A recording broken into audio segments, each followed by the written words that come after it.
पंचायत चुनाव को कवरेज करने के लिए पहुंच चुकी है विकासखंड उरुआ के ग्राम पंचायत मरचा में। और यहां से चुनाव लड़ रहे हैं हरीश त्रिपाठी उर्फ डब्लू भाई। कई इनके क्षेत्र में कई मुद्दे हैं, चर्चा होगी इनसे किन मुद्दों पर चुनाव लड़ रहे हैं, क्या है ग्राम पंचायत का हाल और अन्य गाँव की जो समस्या हैं इसके बारे में जानेंगे। सब स्वागत है हमारे चैनल पे। और पहला क्वेश्चन, क्या मुद्दे हैं, एजेंडे क्या है आपके चुनाव मैदान में? देखिए, हमारे ग्राम सभा में पिछले 10 साल से विकास कार्य के नाम पर कुछ नहीं हुआ, केवल धन का बंदरबांट और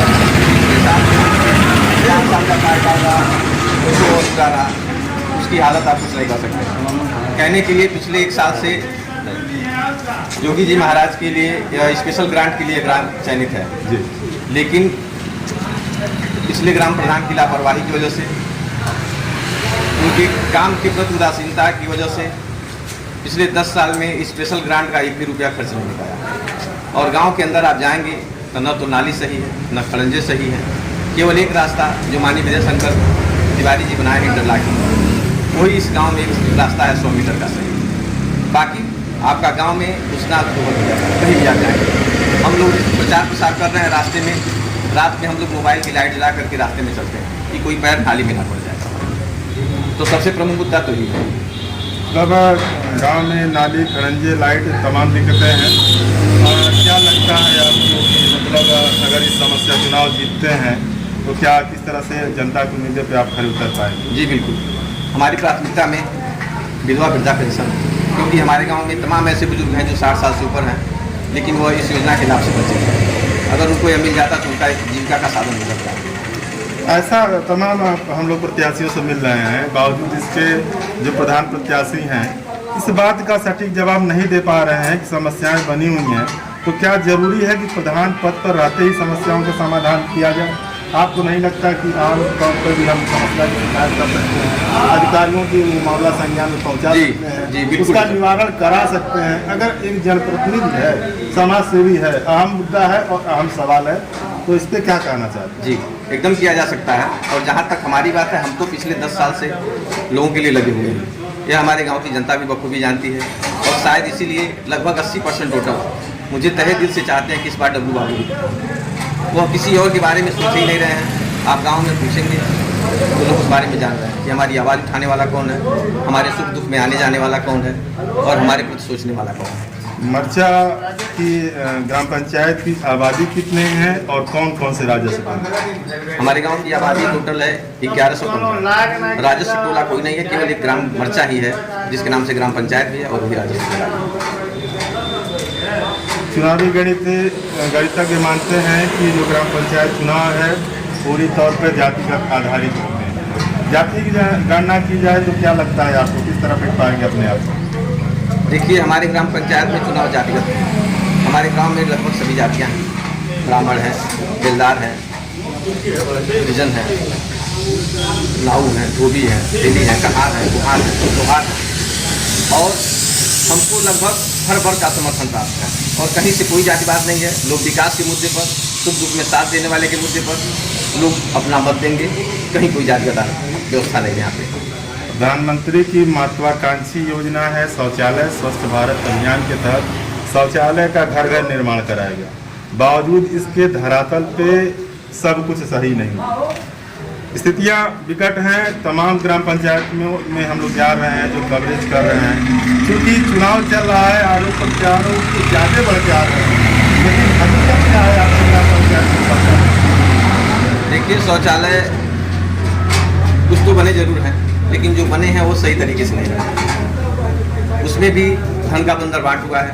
आप बताइए, 12,000 रुपये अगर लगा करके प्रधानमंत्री मोदी जी की जो स्वच्छ भारत योजना है उसको बना दिया जाए तो वास्तव में शौचालय अच्छा बन जाए। लेकिन जो शौचालय बने हैं उनके भी कहीं न कहीं धन का बंदरबांट हुआ है, जिसकी वजह से शौचालय अच्छे नहीं बने। यह भी विकास कार्य में एक अनियमितता है, जिसकी वजह से सरकार की महत्वाकांक्षी योजना पर जो इन्होंने नहीं करने का काम।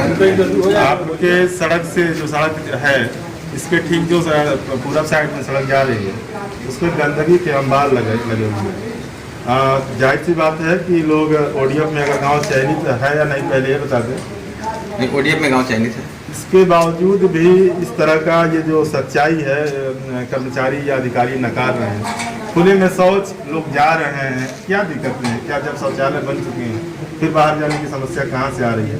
कैसे जागरूक कर पाएंगे अपने क्षेत्र की जनता को इस मामले में? देखिए, पहले तो शौचालय अच्छे नहीं बने हैं जो बने हैं, और दूसरी चीज़ है, अच्छे ना बनने का मतलब क्या उसमें बैठा नहीं जा सकता या शौचालय प्रयोग करने लगता है? शौचालय प्रयोग करने लायक नहीं है। जो भी शौचालय बने हैं हमारे बगल में, आप देखेंगे यहाँ 5-6 शौचालय बने हैं, आप जाके देखो तो उसमें जाने लायक स्थिति नहीं है। किसी का पाइप टूट गया है, किसी का छत नहीं लगा है, और कोई अधूरा है, और कुछ एक का दुक्का है जिनको लोग यूज कर रहे हैं। इस स्थिति में उनको बाहर जाना ही पड़ेगा।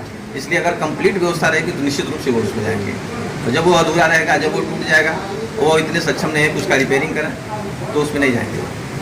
बेसिकली बात है कि शौचालय है जो है मानव ज्ञान नहीं बने हैं, शौचालय प्रयोग करने लायक नहीं है, इस कारण जो है लोग खुले में शौच में जाने को विवश हैं। स्थितियाँ तमाम ग्राम पंचायतों में ऐसी बनी हुई हैं। सबसे लास्ट और अंतिम क्वेश्चन आपसे, क्या लगता है कि इस बार जनता आपको क्यों चुनेगी?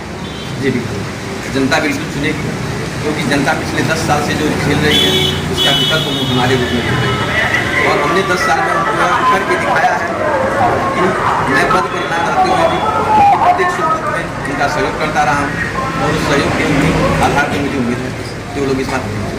आपके साथ कुछ समर्थक भी हैं, जानते हैं क्या स्थिति है, सामने आ जाइए। क्या नाम है आपका? रमेश। क्या लगता है डब्लू भाई जो कह रहे हैं अपनी बातों पे कितने खड़े उतरता है? देखिए, आज के 10-20 साल पहले की स्थितियाँ काफ़ी बदली, लोग डिजिटल हो चुके हैं। आज के पहले ग्राम पंचायतों में चुनाव होते थे तो मीडिया का कोई बाइट लेने नहीं पहुँचता था, लेकिन आप पहुँचे हैं ये डिजिटल इंडिया के लिए। तकनीकी बढ़ी है और लोग शिक्षित और योग्य प्रत्याशी का चुनाव करने की प्रयास हर गाँव में शिक्षकों की संख्या बढ़ी है। डब्लू भाई लगातार 15 सालों से प्रधान पद पर नहीं रहे हैं। एक बार प्रधान के प्रतिनिधि के रूप में इन्होंने गांव का नेतृत्व किया, और पिछली बार आरक्षण की वजह से चुनाव मैदान में नहीं थे। पिछली बार ही यदि आरक्षण हुआ होता, सामान्य सीट रही होती, तो इनकी विजय हुई होती। और इस बार पूरे उत्साह से जितने नौजवान हैं, एक योग्य और शिक्षित, 2 शब्दों में मैं कहूँगा कि योग्य और शिक्षित उम्मीदवार हरीश त्रिपाठी उर्फ डब्लू हैं, और गांव के युवाओं ने मन बना लिया है कि गांव में जाति बाध्यता और लोगों के लिए हो सकती है, लेकिन युवा एक शिक्षित और योग्य प्रत्याशी को देख रहा है, और हम सब लोग पूरे मनोयोग से लगे हैं। परसों 10 वर्षों की बात की जा रही है और क्वेश्चन है, पिछले 10 वर्षों से विकास कार्य नहीं हुए हैं, आप भी कह रहे हैं, डब्लू भाई भी कह रहे हैं। तो 10 वर्षों की बात, क्या ऐसी दिक्कतें क्यों आई? क्यों जनता ने नकारा नहीं? 5 साल किसी का नकार दिया है, क्योंकि इसके पहले दूसरे प्रधान थे, पिछली बार दूसरे थे, मतलब इस बार दूसरी बार 10 वर्षों में दो प्रधान हुए। हाँ, 2 प्रधान चुने गए हैं, और इस बार नहीं जनता के पर खड़े नहीं उतरे हैं। और इस बार जो पूर्व में प्रधान थे वो अभी चुनाव मैदान में है, और जनता इस बार इनको चुनाव जिता करके हरीश त्रिपाठी को यह बताएगी कि विकास करने वाला योग्य और शिक्षित व्यक्ति ही हमारा नेतृत्व करेगा। 15 तारीख को मतलब 2 दिन बचे हुए हैं, वोटिंग होनी है गोरखपुर में। जनता तो प्रत्याशियों का फैसला करेगी। और कुछ कहना चाहेंगे क्षेत्रीय जनता के लिए अपने काम? मैं अपने गांव के लोगों से कहना चाहूँगा, मैं भी गांव का एक शिक्षित पढ़ा लिखा व्यक्ति हूँ, वोटर हूँ। सभी प्रत्याशी गांव के निवासी हैं, और सभी किसी न किसी की नज़र में जो उनके समर्थक हैं उनके लिए अच्छे हैं। तो उन अच्छों में हमें अच्छा नेतृत्व चुनना है गांव के विकास के लिए। अभी गांव के निधि में मैं देख रहा था कि पूरे जनपद में 70 ग्राम पंचायतें ऐसी हैं जहां पर काफ़ी मात्रा में धनराशि विकास के पैसे बचे हुए। यदि हम ईमानदारी से विकास का काम करते तो विकास का पैसा कैसे बच गया? मेरे ग्राम पंचायत में 3 करोड़ रुपया अभी पंचायत निधि में बचा हुआ। कहीं न कहीं यह उदासीनता और निष्पक्ष कार्यशैली न होने के कारण ऐसा हुआ है, और जिनके कारण गांव की जनता इस बार योग्य और शिक्षित उम्मीदवार को चुन करके विकास को आगे बढ़ाने का काम करेगी। आप अभी चर्चा कर रहे थे समस्याओं के समाधान के लिए अगर जनता, क्षेत्रीय जनता मुखर है, अधिकारी भी सुनेंगे, शिकायत की जा सकती है, लेकिन हो सकता है जनता में जागरूकता का अभाव रहा हो। प्रधान प्रत्याशी बदले भी जा सकते हैं, कुछ जरूर नहीं है, चुनाव हो कभी बदला, क्योंकि जागरूकता का अभाव है और काफ़ी पिछड़ापन इलाका है, बहुत सारी दिक्कतें होती हैं, इस वजह से ऐसा संभव नहीं है। तो क्या कहना चाह रहे हैं? मैं ये कहना चाह रहा था कि सबसे पहले गांव के लोगों को इस बार योग्य शिक्षित उम्मीदवार को चुनना चाहिए। जहां तक विकास की, बुनियादी विकास की, पिछड़े क्षेत्र और पिछले विकास की बात है, चाहे उद्योग की बात हो या रास्ते की बात हो या ये अम्बेडकर गांव भी रहा, अम्बेडकर गांव भी चयनित हुआ है। मैं समझता हूँ अम्बेडकर गांव के समय में जितने सड़क और नाली खरंजे के काम हुए हैं और जितने शौचालय बने थे उनकी भी स्थितियाँ बहुत खराब। जो शौचालय आज चल रहे हैं वो कहीं न कहीं सभी प्रधानमंत्री नरेंद्र भाई मोदी जी के शासनकाल में जो नए शौचालय बने होंगे वही चलायमान स्थिति में हो। तो ऐसे में कहीं न कहीं ठीक प्रकार से उसकी मॉनिटरिंग न होना, लोगों का स्वयं जागरूक न होना, हमारा नेतृत्व स्वयं सक्षम और जागरूक नहीं है, इसलिए कहीं न कहीं से अधिकारियों के माध्यम से, अन्य लोगों के माध्यम से भी है सिस्टम में गड़बड़ी रही है। और अगर वो हमारा प्रतिनिधि अगर जागरूक रहा होता तो यह व्यवस्थाएं और सुचारू रूप से जमीन पर उतरती। और इस बार हम लोग अपना नेतृत्व परिवर्तन करके बुनियादी विकास के कार्य को, चाहे शौचालय हो, सड़क हो, बिजली हो, पोल हो, नाली हो, खड़ंजे हो, या लोगों के सुख दुख की बातें हों, या बुनियादी विकास की जो सरकार की योजनाएं हैं उन सबसे जनता को जोड़ने का काम किया जाएगा। एक सशक्त बुनियादी सभी युवा साथी हैं डब्लू भाई के साथ, पूरे गांव के युवा साथी आज जुड़े हुए हैं। एक योग्य और शिक्षित उम्मीदवार को हम लोग चुन करके इस बार गाँव में एक योग्य नेतृत्व देने का काम करेगा। ये रहे हरीश जी डब्लू भाई के समर्थक, और उनके विचार हम जाने। आगे भी हम अन्य प्रत्याशियों और जनता से संवाद सीधा बना रहेगा।